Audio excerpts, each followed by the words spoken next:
Gestrandet. Last Exit Mallorca. Wahre und ungeschönte Geschichten von der deutschen liebster Insel.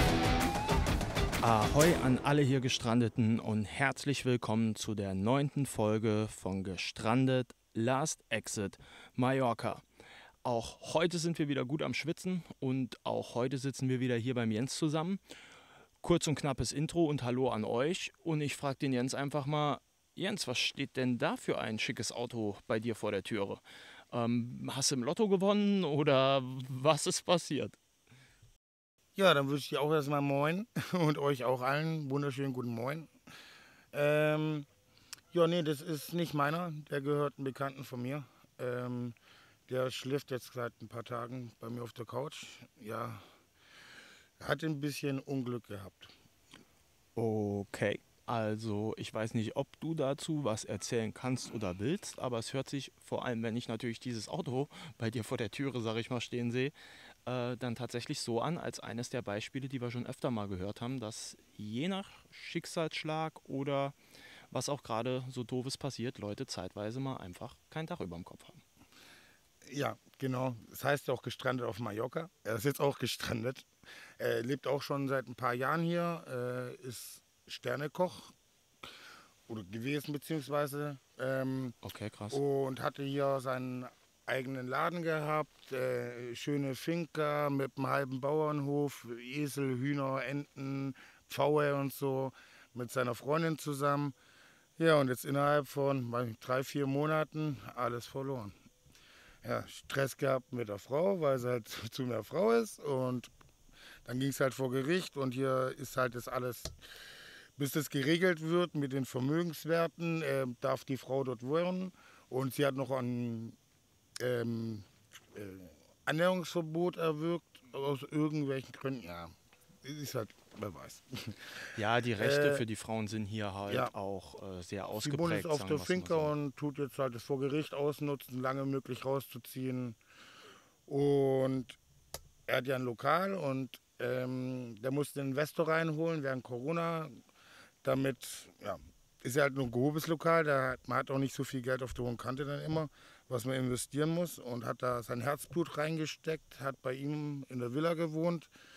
Ja, und jetzt den Laden seit ein paar Monaten offen und dann ja sich überworfen. Der Investor will ein anderes Konzept fahren, wie er kochen möchte. Und wir Köche sind ja Künstler, und hat einfach gesagt, so, nee, das mache ich nicht. Und dann hast du ja Pech gehabt. Musst du raus aus deinem eigenen Laden, weil, ja, mit den Verträgen und den Investitionen. Und so viele Prozente abgegeben? Ja, und wahrscheinlich, er hat okay. sich ja selber nicht bezahlt in seinen eigenen Laden, weil er alles im Betrieb gelassen hat. Jetzt gibt es da auch Rechtsstreit, wie er seine Kohle bekommt für die Monate, die er gearbeitet hat.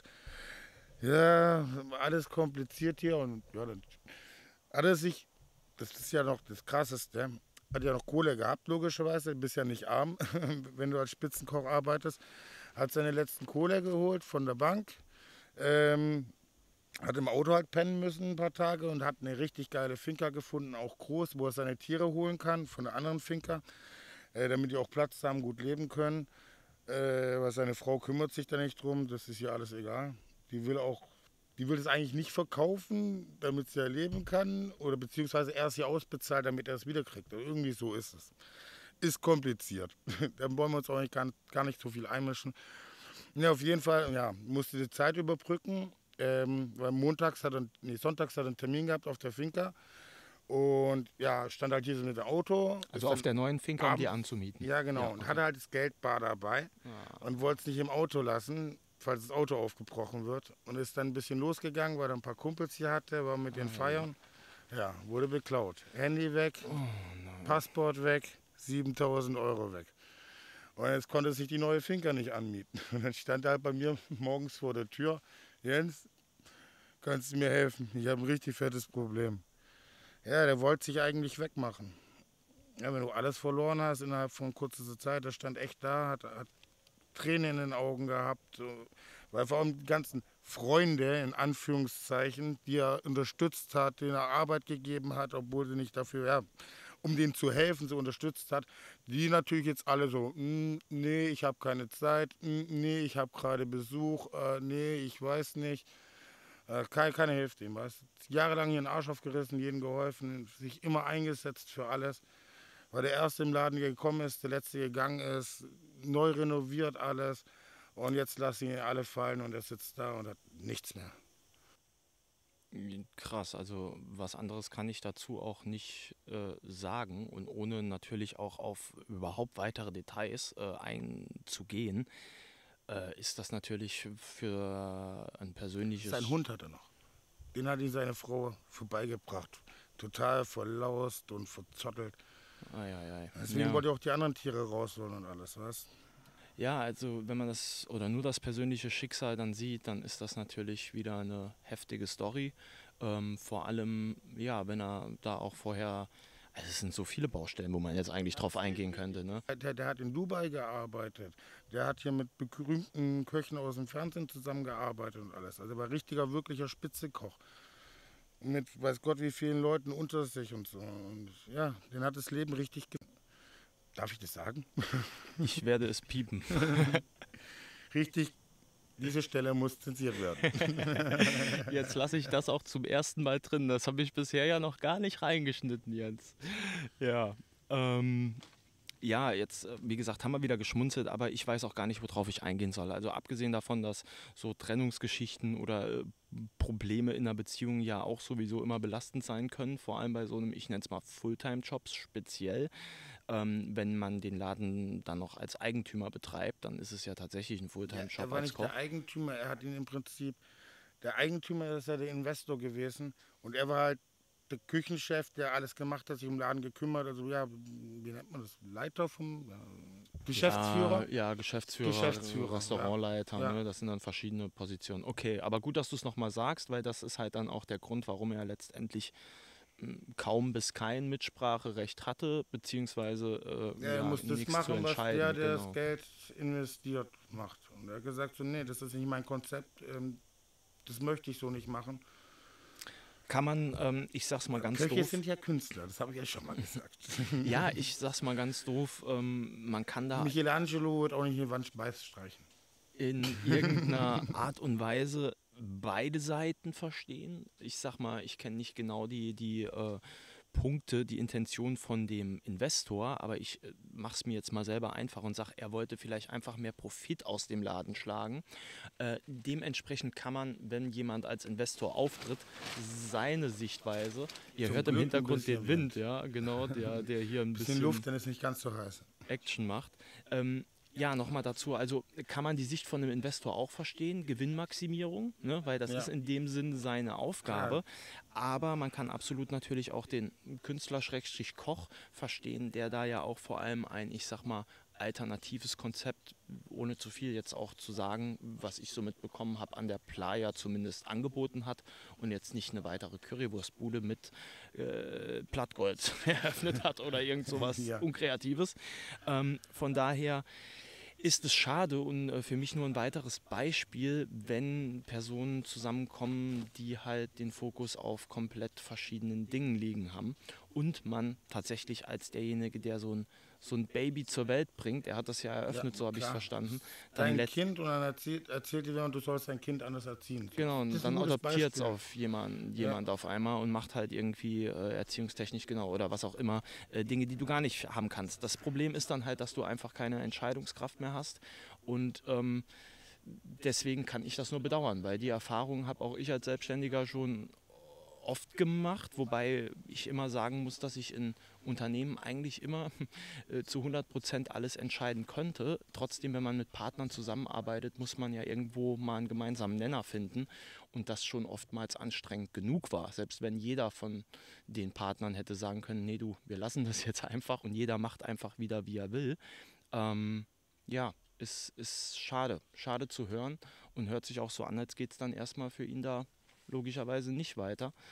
Er ist erstmal bei dir, du hast ein bisschen aufgefangen. Ja, also er hat auch gesagt, ihm geht es jetzt hier richtig gut endlich mal wieder. Was die letzten Tage war, noch der ganze Stress umherum. Jetzt kann er endlich mal, jetzt ist er wieder geerdet, kann ein bisschen zur Ruhe kommen. Jetzt ist natürlich der ganze Stress, also sein Handy wieder, also ein Handy organisieren, neue Karte, hoffentlich kriegt er mit derselben Nummer, dann einen neuen Ausweis machen, wie es halt ist, wenn alles weg ist. Und ja, dann wieder auf die Füße kommen, was neu aufbauen. Aber ich habe ihn hier gut aufgefangen, er hat vorgesagt, er war schon lange nicht mehr so glücklich, schläft hier wunderbar, ohne irgendwelche Albträume und sowas. Und ja, jetzt geht's voran. Ganz vom Himmel in die Hölle und von der Hölle ganz hinaus. Ein tiefer Fall nach unten und die Stufen wieder rauf. Ja, aber da wissen wir ja auch, zumindest beide, ich will nicht sagen alle, aber ja, hinfallen ist okay, nur liegen bleiben wieder nicht. aufstehen, Deswegen genau. wieder aufstehen, sich Das da jetzt ist- mal kurz regenerieren, die Wunden Genau. lecken und Die Wunden verheilen lecken und lassen jetzt geht's wieder los. Er ist jetzt wieder unterwegs. Jetzt und angreifen. 1, 2 Tage hat er hier gechillt, ein bisschen runterkommen und jetzt geht's wieder los. Hat er sich wieder ein Handy organisiert. Ja, Nummern, Karte alles. macht er jetzt. Hat zum Glück, ist ihm eingefallen, hat er noch einen Laptop im Auto liegen gehabt. Jetzt guckt er, dass er wieder an seine Daten rankommt und alles und hat schon mit einer Freundin Kontakt aufgenommen, dass er jetzt wahrscheinlich ja, die Insel verlässt, nach Deutschland zu ihr und ein bisschen bei ihr arbeitet und hilft. Weil die kennt er schon länger, hat er mir erzählt. Und ja, wegen der Entfernung hat es nie geklappt. Und ich sage, jetzt nehme ich die Gelegenheit, weil er muss auch seinen Hund nicht abgeben. Er möchte wieder auf die Insel, aber er braucht erstmal eine Auszeit.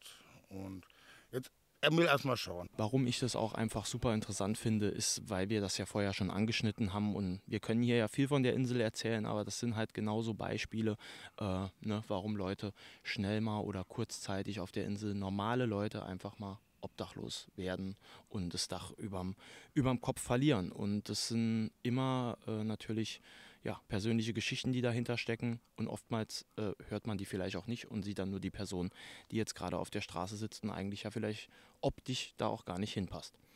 Ja, dann drücken wir einfach mal die Daumen, dass das noch irgendwie eine gute Wendung nimmt oder er eine Lösung findet, die ihn auch zufriedenstellt mit dem Hund, Tiere, ob Deutschland, Mallorca.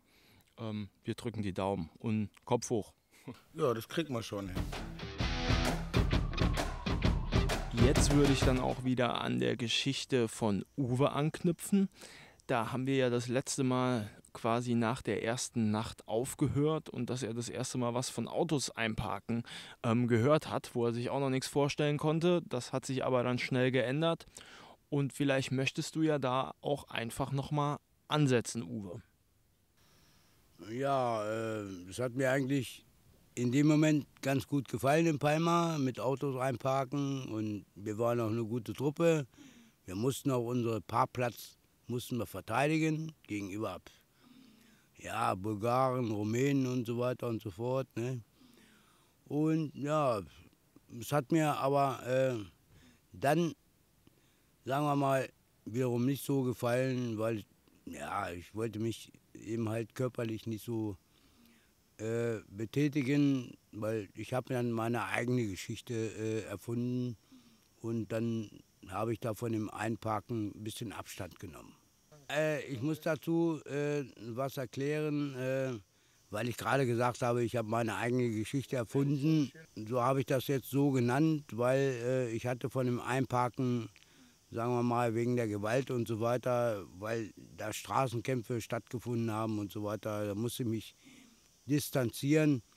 Und deswegen ja, habe ich mir ein Cap gekauft und ja, habe das auch so ein bisschen, naja, das ist dann das Straßenkind von Mallorca, der Uwe, was euch schon bekannt ist, was ich schon in der einen Folge erwähnt habe. Gut, und ja, da bin ich dann nach Arenal an der Playa und da war ich dann eigenständig. Und ja, das ist dann, das ist quasi keine Geschichte, das ist mein Lebenslauf, was ich an der Playa so erzähle, wie ich hier gestrandet bin und wie ich lebe und so weiter und so fort. Und ja, und so komme ich dann mit den Touristen so ins Gespräch, um eben halt so ein paar Cent zu verdienen. Und wie lange warst du dann in Palma? Weil jetzt hat sich das so angehört, als wäre es quasi ein Tag gewesen. Wie lange hast du denn das mit den Parkplatzeinweisungen gemacht und ja, auch mit den Parkplätzen verteidigen? Nein, das waren schon ein paar Wochen. Also muss ich ganz ehrlich sagen, aber das hat immer mehr Überhand genommen. wegen, wie gesagt, den Bulgaren und Marokkanern und wie auch immer, wir mussten uns mit Knüppeln verteidigen, weil das eben ein Parkplatz war, der eben halt keine Parkuhr hatte, wie das in Deutschland irgendwie bekannt ist. Das waren freie Parkplätze. Und sowas ist hier begehrt. Ne? Als Einnahmequelle halt, so wie du es geschildert so hast. sieht das aus. Ja, ja, selbstverständlich. Okay. Ja, ja. Ja, kann ich zumindest nachvollziehen, dass man da dann nicht unbedingt Lust drauf hat, seinen Arbeitsplatz in dem Sinne allgemein und regelmäßig verteidigen zu müssen und dass das dann auch halt wirklich einen faden Beigeschmack hat, auch wenn es eigentlich vielleicht an sich ganz spaßig ist oder man vielleicht auch den einen oder anderen Euro bekommt, aber wenn man da permanent auf der Hut sein muss, kann ich das schon nachvollziehen, dass man sich da eine Alternative sucht.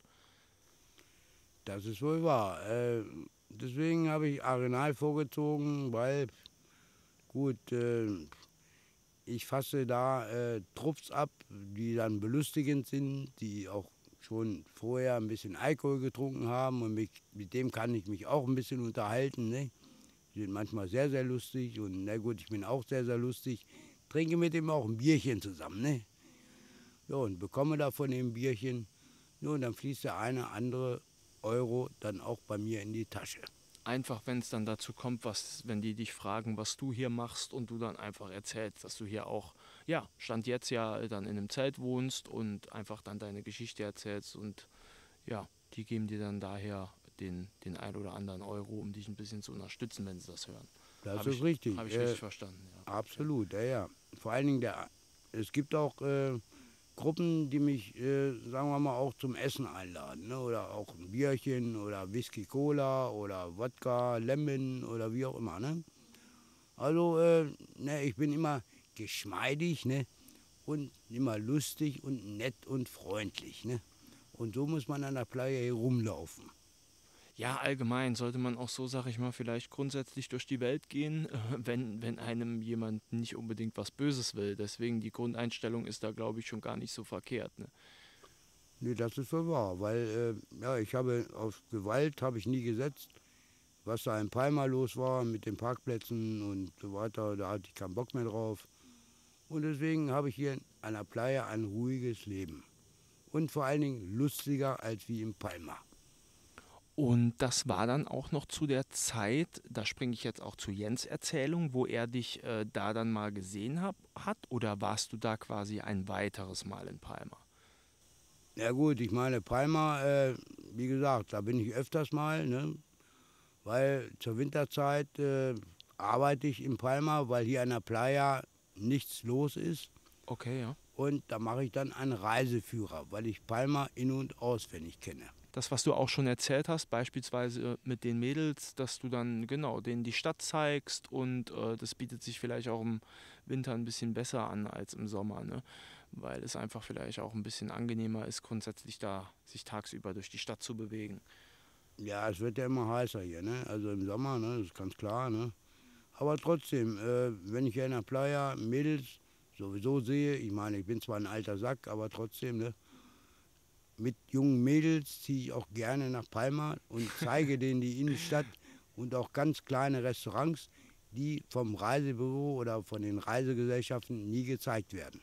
Die du einfach kennst, weil du da schon ein bisschen länger unterwegs warst und auch die Seitenstraßen dir angeschaut hast und nicht nur die Flaniermeilen. Ja. So sieht das aus. Da wird Violine gespielt und mallorquinische Küche wird da geboten. Das sind ganz, ganz kleine Restaurants und sehr, sehr gemütlich.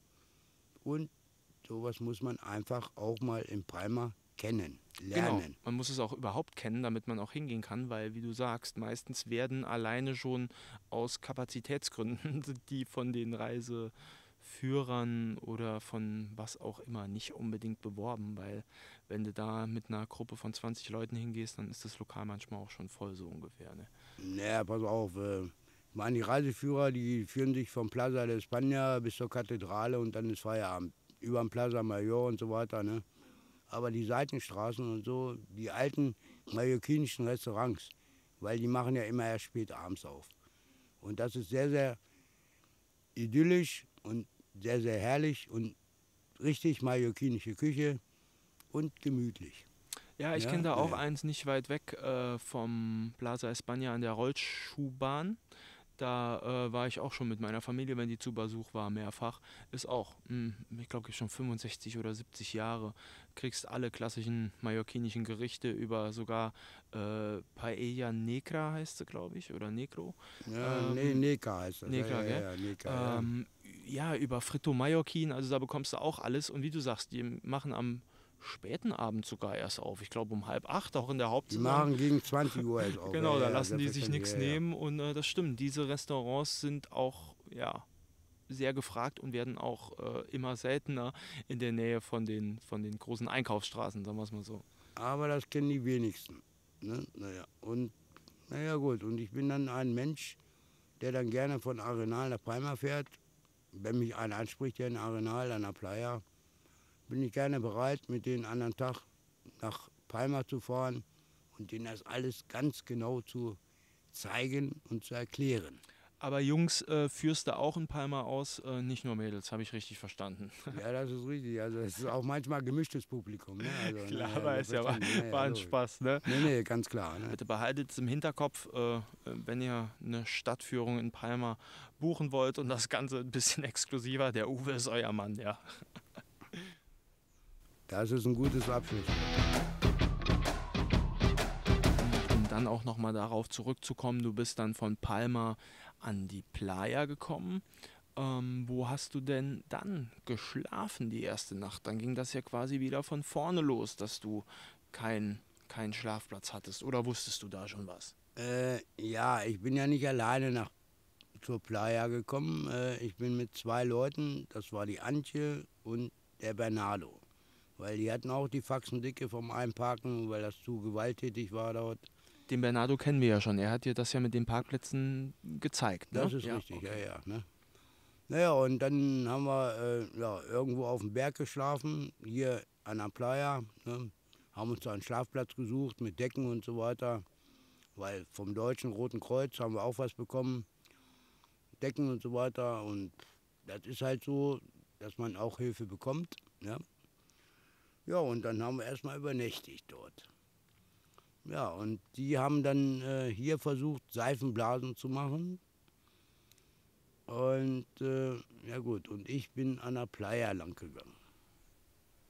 Aber ihr habt draußen geschlafen. Auf dem Hügel, was du sagtest, da war jetzt nicht irgendwie was ihr euch zusammengebaut, gezimmert habt, professorisch oder eine Höhle oder was auch immer? Nein, wir hatten nur Decken, und also eine Unterdecke und eine Überdecke. Mehr hatten wir nicht. Okay, ja. Und haben da auf dem Berg gepennt. Ne? Naja. Und da war noch Sommer? Da war es noch Sommer, ja, Okay, ja. ja. Ne? Naja, und dann, na gut, ich habe immer verrückte Ideen und dann bin ich auf eine verrückte Idee gekommen und naja gut, es gibt ja auch in Palma also in Palma gibt es einen Kostümladen, ne? Aber da bin ich erst in Arenal drauf gekommen, weil es die Schinkenstraße hier gibt und naja, ihr wisst ja, was die Schinkenstraße ist mit Bierkönig und Bombardiero und also ein Krempel da, ne? Ja, und da habe ich eine Nummer erfunden mit Charlie Rivel und den Zwerg. Dass ich jetzt verdutzt gucke, kannst du mit Sicherheit nachvollziehen? Naja, das ist auch schwer nachvollziehbar, aber ich habe den als Clown verkleidet. Ich habe im Kostümladen das Geld habe ich zusammengespart oder wir haben das zusammengespart. Bernardo und du? Naja, genau. Okay. Und dann habe ich ihn als Clown eingekleidet und ich mich als Zwerg. Ich hatte natürlich die Opferschale, weil ich der Chef war. Ne? Naja, logischerweise. Ne? Und dann sind wir abends um 22 Uhr durch die Schinkenstraße gewandert. So, und da habe ich dann gesagt, ja, hier kommt Charlie Rivel, der Clown von Zirkus Krone. Ne? Naja, und ich bin der Zwerg. Ne? Naja, macht. Und dann kam das mit Fotos und allem Pipapo. Ne? Naja. Und dann hat die Kasse geklingelt. So haben wir unser Geld verdient. Ne? Naja. Also existiert dieser Clown wirklich oder mir sagt nämlich der Name nichts? Den gab es früher wirklich bei Zirkus Krone. Okay, bei Zirkus Charlie Krone Rivel, kenn ich. ja, Okay, selbstverständlich. ja. Okay. Aber das war wahrscheinlich vor deiner Zeit. Ja. Ne? Naja, da hast du vielleicht das Laufen gelernt, irgendwie sowas. Ne? Naja. Vielleicht. war ich auch Oder noch warst du noch flüssig. gar nicht geboren. Ne? Naja, alles gut, ne? Naja. Okay, ja, interessant. Also hast du da mit etwas Kreativität ein Double erschaffen, sagen wir es mal so. Ja, ich habe schon, sagen wir mal, mir einiges einfallen lassen. Ja, spannend. Also bist du schon kreativ und lässt dir da mal das ein oder andere einfallen. Naja, wie gesagt, das Straßenkind ist der Lebenskünstler, ne? Naja, Lebenskünstler und Überlebenskünstler. so sieht das aus, ne? Und will ich auch noch mit über 62 bleiben. Und wie lange hat das dann ungefähr gedauert, bis das mit dem Kostüm losging? Weil ihr kamt ja dann von Palma hierher, habt auf dem Berg geschlafen und wie ging es denn dann erstmal weiter? War das in der ersten Woche schon? Nein, gut, ein paar Tage hat es wohl gedauert, weil gut, mit den Seifenblasen, Antje und Bernardo, die haben nicht so viel verdient. Das meiste habe ich an der Playa verdient. Und gut eine Woche hat es gedauert, weil ich habe dann das Kostüm selber finanziert. Und weil das Geld, was die zusammengekriegt haben, das war Peanuts. Hat zum Überleben gerade so gereicht, ja? Oder? Ja, ich musste aber noch was dazu schustern. Ja, also hast du ihnen auch geholfen, ja, über die Runden zu kommen, unabhängig von dem Kostüm. Ja, selbstverständlich, sicher. Okay, ja. Und dann parallel noch ein bisschen Geld zur Seite gelegt für das Kostüm, was für die natürlich nicht möglich war, wenn sie nicht mal genug zum Überleben hatten. Nein, weil die Geschichte, die habe ich mir selber im Kopf ausgedacht und das war eben halt, sagen wir mal, mein Ding, aber ich brauchte jemanden dazu und da war der Bernardo genau der Richtige, der für mich als, naja, Dompteur gearbeitet hat. Der war offen dafür, war auch ein bisschen dafür gemacht und hatte auch irgendwo Spaß dabei, ja. Nö, der musste Spaß haben, ne? Ja, Okay. logisch, klar, ne? Ja, ich weiß, wie du es meinst, weil er hatte ja in dem Sinne nicht so viele Optionen und du hast ihm dann damit eine Option gegeben auch so. Oder ihr hattet damit eine Option, ne? Ja, selbstverständlich. Er durfte mal so ein bisschen mit der Trillerpfeife rumpiepen da und Faxen machen und ich habe dann ihn als Zirkusclown Charlie Ribbel von Zirkus Krone verkauft auf der Schinkenstraße Als Zwerg. als kleiner Zwerg. Weil er war ein bisschen größer als wie ich, aber dafür war er der Clown. Ja. Ja, nee, klingt lustig und ich kann mir vorstellen, dass auch die eine oder andere Touristengruppe dann definitiv ihren Spaß hatte, ja. So, die sind aus dem Bombiliero und aus dem Bierkönig sind die rausgekommen, haben Fotos gemacht, ja, und das war eine Attraktion, ne? Die haben wir ja, ein paar Wochen gemacht. Wollte ich gerade fragen, und das ging dann eine Zeit lang oder, ja, keine Ahnung, hat er sich in dem Kostüm doch dann nahezu zu Tode geschwitzt? Nein, also es war ein ganz leichtes Kostüm, ne? Sah zwar lustig aus, ne? Aber naja gut, ich meine, ich hätte es mir selber nicht angezogen, weil mir hat schon die Zwergmütze gereicht, ne? Ja, aber ich war der Chef, ne? Naja. Und wie lange habt ihr das dann ungefähr gemacht? Das waren ungefähr 2 Monate. Okay, und ich will gar nicht die 2 Monate überspringen, aber warum habt ihr es dann nicht mehr gemacht, ohne schon zu viel zu verraten und zu weit vorauszuschauen? Na gut, es gab damals ein kleines Problem. Antje und Bernardo, das waren ein Pärchen und na gut, und wir hatten eine Gemeinschaftskasse, was ich vorher schon erwähnt habe. Und na gut, die haben mich im Prinzip, ich habe dafür gesorgt, dass das Geld rankam und die haben mich beschissen. Und da habe ich dann den Riegel vorgeschoben und fertig. Okay, und alleine war das dann auch für dich erstmal oder war auch dann nicht mehr möglich, das so zu machen, logischerweise? Nein, also ich war dann froh. Dann habe ich, wie gesagt, habe mir dann das Käppi besorgt und habe dann wieder meine eigene Sache gemacht an der Playa.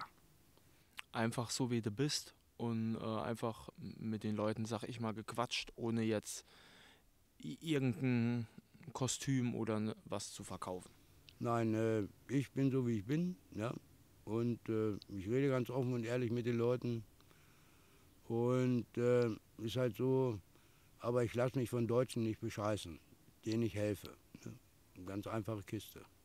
Ja, Jens hatte ja beispielsweise sowas auch schon mehrfach angeschnitten und ich denke, auf der Straße hat sowas auch einfach nochmal eine ganz andere Gewichtung und da zählt sowas auch ja doch nochmal deutlich mehr, seinen Nächsten oder den neben einen vertrauen zu können und so weiter. Ne?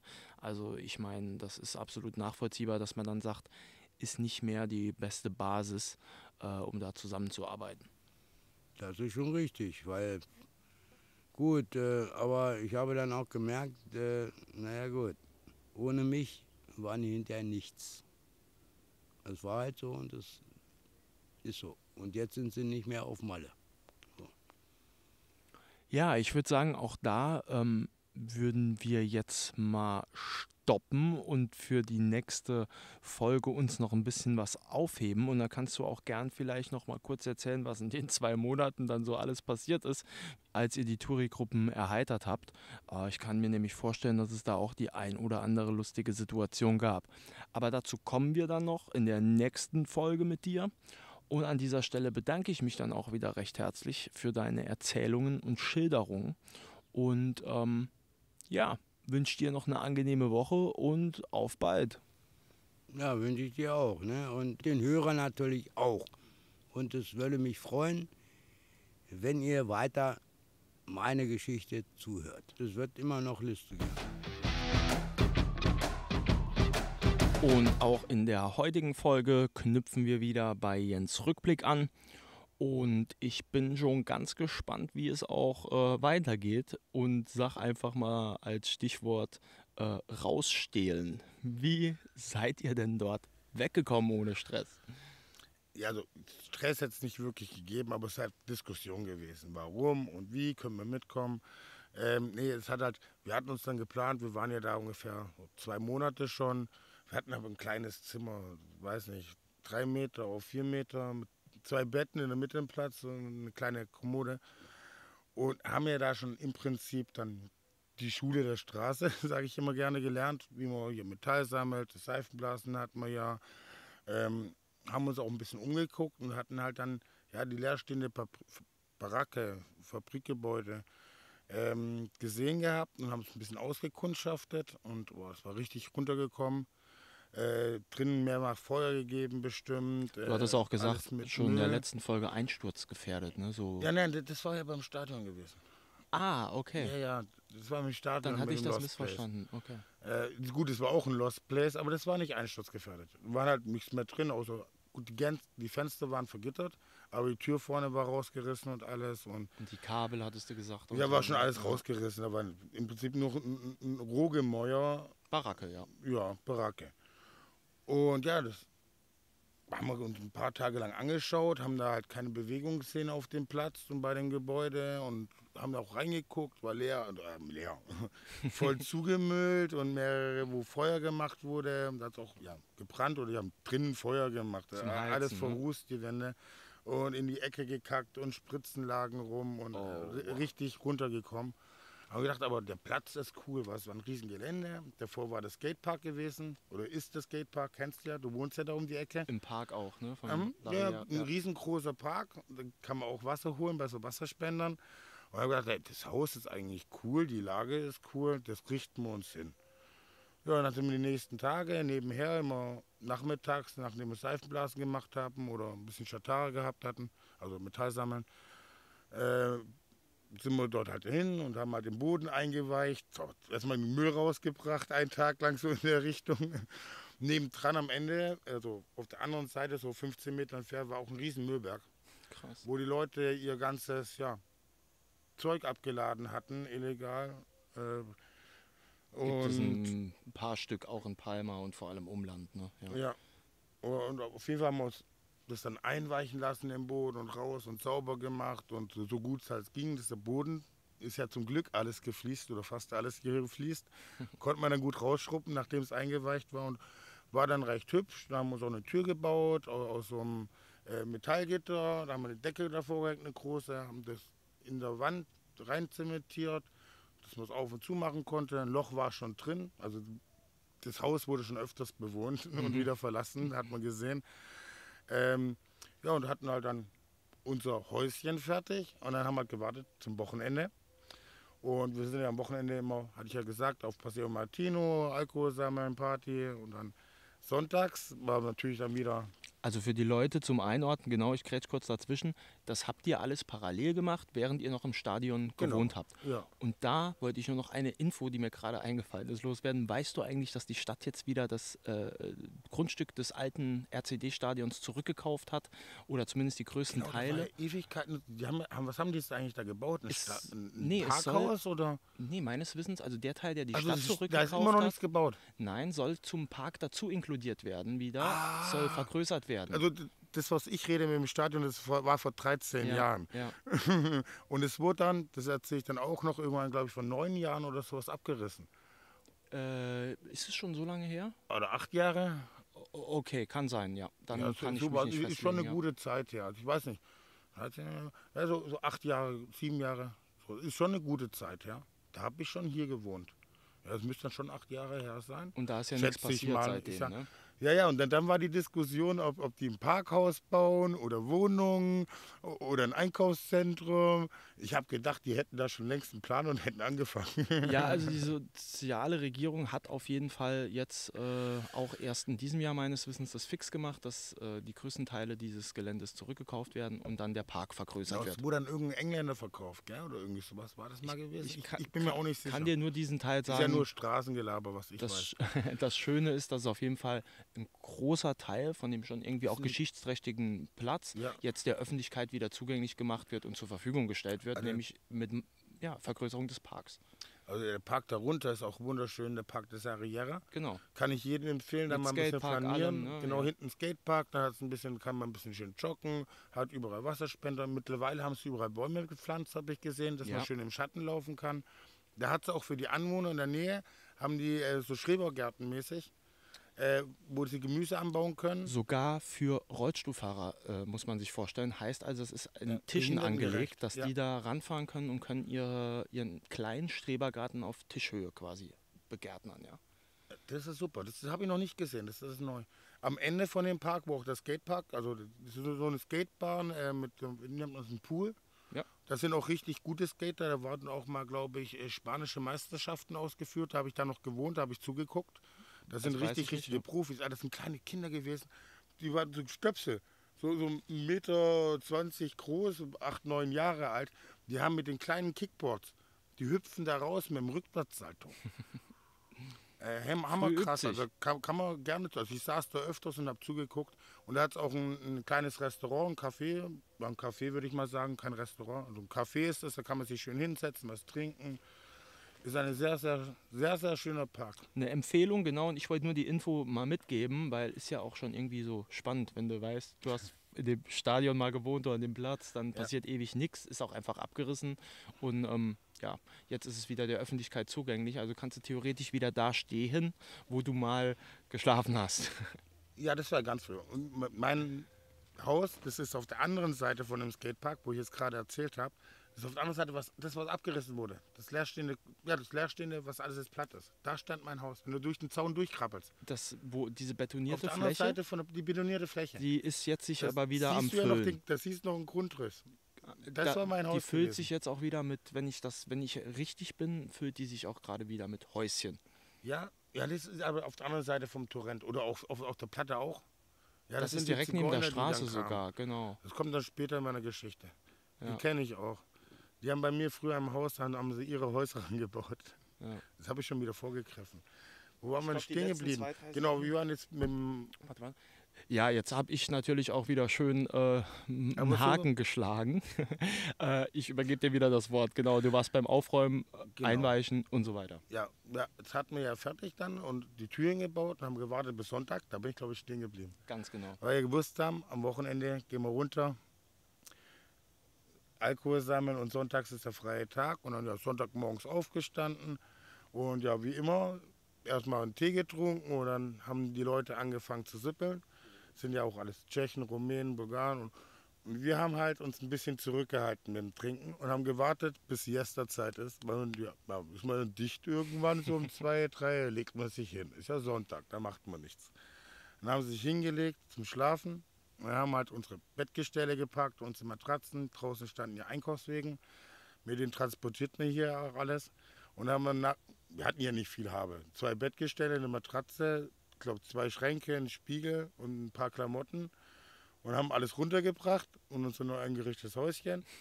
Ja, und dann war das cool. Die Flucht war gelungen. Die Flucht war gelungen. Es war ja keine Flucht. Ach Gott. Wir wollten nur nicht lange Diskussionen oder sonst irgendwas. Das ist relativ groß gewesen. Also, boah, da hätten wir auch alle zusammen. Also, es war eigentlich größer gewesen. Also, wir hatten ja eine Krankenstation, hatten wir mehrere Räume. Aber die waren relativ klein. Kennst du die kleinen Behandlungszimmer? 3 Meter breit, 4 Meter lang oder so. Und das, wo wir hin waren, war im Prinzip eine Halle, war es nicht, aber so, weiß ich, 10 Meter lang, 5 Meter breit. Da hatten wir schön unsere Betten und unsere Schränkchen. Das sah voll leer aus am Anfang.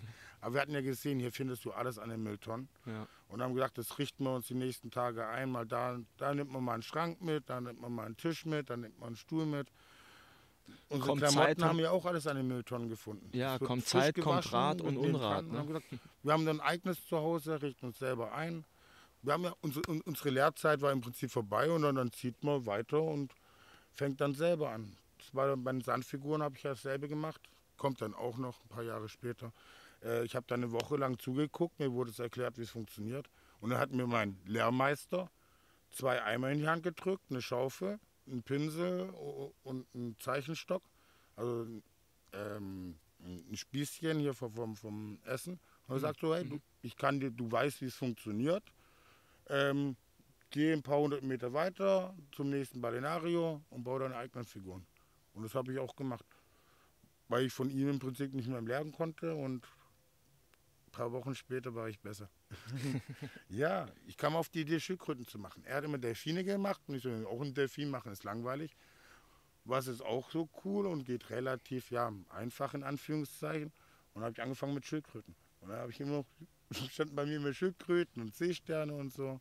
Also Leute, wenn ihr auf Das euren kommt auch noch. Eine kleine Urlaubsfotos Bessere Seesterne und Schildkröten seht, das waren die von Idee. Jens. Das mache ich ja von früher, ja. Das ist 6 Jahre ungefähr. Ja, 6, 7 Jahre. Und das hat also geklappt. Dort habt ihr euch dann eingerichtet. Da waren habt wir da die stehen geblieben. Fenster Wir auch schweichen irgendwie immer zugemacht nochmal, weil ich würde Also- das Wort zugig nochmal in den Raum werfen. Also es war ja, ja klar, also es war ja schon, das war Anfang Dezember gewesen. Und ja, wir hatten ja die Tür mit einer dicken Decke, hatten wir die behangen, konnten wir schon durchdecken. Und die Fenster waren auf der einen Seite nur 2 Stück, aber relativ groß. Haben wir einfach Schaumstoff genommen, was wir gefunden haben, der Mülltonne. Also du kennst ja die Schaumstoffmatratzen. Lag irgendwo eine rum, mitgenommen, in der Hälfte durchgeschnitten, reingesteckt. War halt dann stockdunkel. Klar. Aber dann stellt man halt 2, 3 Kerzen auf. Ja. Fertig. Ja, wir hatten ja damals noch nichts. Also ein kleines Transistorradio mit Batterien, unsere Stöcke zum Seifenblasen machen und ja, dann die Kerzen fürs Licht. Ein Brenner? Im Stadion war auch nichts anderes. Nee. Auch nicht? Genau, Okay. aufs Kochen, da wollte ich auch gerade sagen. Draußen hatten wir hatten so einen großen Hohlstein dort gefunden.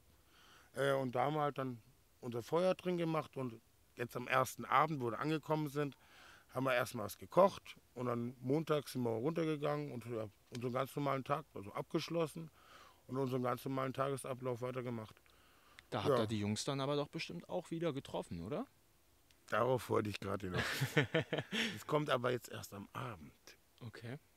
Weil dann waren wir unten, haben unsere Seifenblasen gemacht. Sie waren nicht da, wahrscheinlich waren sie noch verkatert oder sowas. Ah, okay, War ich dachte, ihr montags, hättet die weißt du? bei der Arbeit schon getroffen. Nee, wir hatten ja unseren eigenen Platz zu der Station. Die hatten auf der einen Seite Okay. vom Park, also so 1,5 Kilometer weit weg. Ihr hatten seid sie immer einen nur Park zusammen gehabt. runtergelaufen vorher. Ja, damals sind wir zusammen runter, die hatten weiter vorne, so einen halben Kilometer entfernt, hatten die ihren Platz. Und wir hatten einen Platz weiter vorne. Die waren eine Zweier-, Dreier-Gruppe und wir haben zu zweit gearbeitet. Und ja, dann sind wir halt am Ufer beigekommen. Denn morgens war der nicht da. Da waren wir nur beim Markus gewesen. Das war unsere Routine, morgens bei Markus, noch eine Zigarette rauchen, mit dem ein bisschen labern. Der hat da oben im Park gewohnt, beim Park de... Nee, nicht Park. Der war falsch. Der hat oben gewohnt beim Plaza de Rena. Weißt du, wo der Bus hält mit dem Brunnen? Da gibt's ja auch so einen Wasserspender. Für mich wieder unten, aber okay. Ja. Das lassen wir Hab das ich Thema. oben gesagt? Ja. Ich habe auch unten gemacht. Ah, Also, okay, Er hat gut. oben die Treppen hoch, also unten im Park. Aber dann die Treppen hoch ist doch eine Bank. Ja. Und auf der hat er gewohnt. Okay. Der ist ja auch nie weg. Der hat auch seine Matratze hingelegt, also eine Schaumstoffmatratze, seine Decken drüber. Unter der Bank hat er seine Klamotten gehabt. Und es Der wurde hat auch da jahrelang geduldet. gelebt. Ja, ne? Jahrelang. Krass, okay. Also, weiß nicht. Wann der da angekommen ist oder so, da war da bestimmt 3, 4 Jahre schon gewesen, bevor ich gekommen bin. Und ist dann irgendwann auf der Matratze auch gestorben. Irgendwann 5 Jahre später, nachdem ich gekommen bin. Also hat er Krass. 10 Jahre lang hat er auf der Bank gewohnt. Das war sein Zuhause. Und auch nichts drumherum gebaut. Das habe ich Nö. jetzt richtig verstanden. Okay. Also im Winter hat er sich entweder untergestellt irgendwo oder hat er halt eine Plane, die er rübergezogen hat, die ihn irgendwann vorbeigebracht hat. Das war sein Zuhause. Okay, Kacken krass. ist er rübergegangen ins Gebüsch, wo der Springbrunnen ist mit dem komischen Gestell, was da ist, was Ich will's nicht so aussehen gen- soll wie ein Helikopter. Ich will es nicht so genau wissen, sonst laufe ich mit ganz anderen Augen da vorbei. Da vorbei. Nein, da hat ihn niemand gesehen. Das war hinten im Gebüsch drin, da ist immer. Wenn die halt abends, wenn die Lokale zu hatten, ansonsten ist halt vorgegangen zu McDonalds, kannst du auf Toilette gehen, gegenüber ist da sind ja überall Restaurants. Gut, irgendwann durfte er nicht mehr in die Restaurants, weil er dementsprechend aussah und gerochen hat und sich auch überall verschissen hat. Ist man ja selber schuld, wenn manche Leute, wie sich verhalten. Es ist auch gar nicht mehr so einfach. Also Beispiel McDonalds. Also heutzutage wird es, glaube ich, nicht mehr so gehen, wie er Nee, gelebt hat. also grundsätzlich, ich glaube, auf einer Parkbahn wird man dann auch ziemlich schnell verscheucht. Und beispielsweise Toilette McDonald's, das geht nur, wenn man was kauft. Ja, Da hast du immer. geht ja den auch, das Code. ist ja auch alles. Nee, ich sag's nur. Also da sieht man, Aus. die Jungs und Mädels Warte mal wollen kurz. mit aufnehmen. Ja. Ja, ich sag auch nur, wie sich die Zeiten ändern. Das wäre heute gar nicht mehr so möglich tatsächlich auch, ne? Ja, also ist das tatsächlich gar nicht mehr so möglich und man hatte damals auch noch deutlich mehr Möglichkeiten, sag ich mal. Ja, und man konnte irgendwie auch Dinge machen, die durch den Wandel der Zeit und alles heute einfach gar nicht mehr funktionieren, was man gar nicht mehr so vergleichen kann. Ja, also auch als Corona war, haben die auch sehr viele Leute von der Straße weggeholt. Und hier ist auch das Sozialsystem wurde besser gemacht mit den Wohnungen umsonst, beziehungsweise günstig Geld, oder die vom Staat gezahlt werden. Ähnlich wie bei uns die Hartz-IV-Wohnungen und sowas. Aber um wieder aufs Thema zurückzukommen. Also wir haben unsere Seifenblasen gemacht, ganz normal. Auf dem Rückweg saß der Uwe unter seinem Zeitungskiosk, wo er geschlafen hat. Und wir haben dann erzählt, wir haben jetzt ein eigenes Haus, bla bla. Und so, das ist toll, da will ich mitkommen. Also klar, kein Problem, laden wir dich ein, tun eine schöne Einweihung feiern. Also, ja, und dann sind wir halt zusammen, also er hat ein bisschen Geld gemacht, wir haben ein bisschen Geld gemacht und haben gesagt, jetzt feiern wir mal schön unsere Einweihung. Weil wir auch draußen den Grill gebaut, den müssten wir auch mal richtig testen. Ja, und dann haben wir uns Richtung Heimat gemacht und ich glaube, davon berichte ich das nächste Mal. Ne? Ich denke mal, ihr habt auch noch einen Zwischenstopp im Supermarkt gemacht, aber das können wir auch gern beim nächsten Mal dann einbauen. Ja, da sind auch noch lustige Dinge passiert. Da haben wir, glaube ich, schon wieder einen Cliffhanger. Da geht's dann beim nächsten Mal weiter. Dann danke ich dir mal wieder für den schönen Rückblick und dass du uns da teilhaben lässt. Wir sind auch jetzt wieder mal am Ende angekommen. Jetzt schon die 9. Folge. Das haben wir am Anfang schon gesagt. Also ich finde, nach der 9. Folge kann man es dann auch nochmal sagen. Es macht mir auch immer noch Spaß. Von daher freue ich mich schon auf die 10. Folge. Und eines bleibt konstant, dass du das letzte Wort hast. Und dann würde ich auch mal Bodo Bach an dieser Stelle einbauen. Ich verabscheue mich und wünsche euch noch eine angenehme Woche. Bis zum nächsten Mal und hasta luego. Ja, ich sag dann auch mal erstmal vielen Dank für deinen Besuch. Mich freut es auch immer. Aber ganz ehrlich, mir macht es auch super Spaß. Weil ich sitze hier immer da und so, jetzt kommt der wieder. Worüber soll ich mich unterhalten? Was ist passiert? Und dann kommt das Gespräch zustande. Und du hast ja Spaß dran, hast du gesagt. Ich hoffe, ihr habt Spaß dran. Bei euch will ich mich auch bedanken, dass ihr zuhört. Das ist ganz, ganz wichtig. Und dann sage ich wie immer, tschüss, bis dann, ihr Gestrandeten, bis bald. Gestrandet. Last Exit Mallorca. Wahre und ungeschönte Geschichten von der deutschen liebster Insel.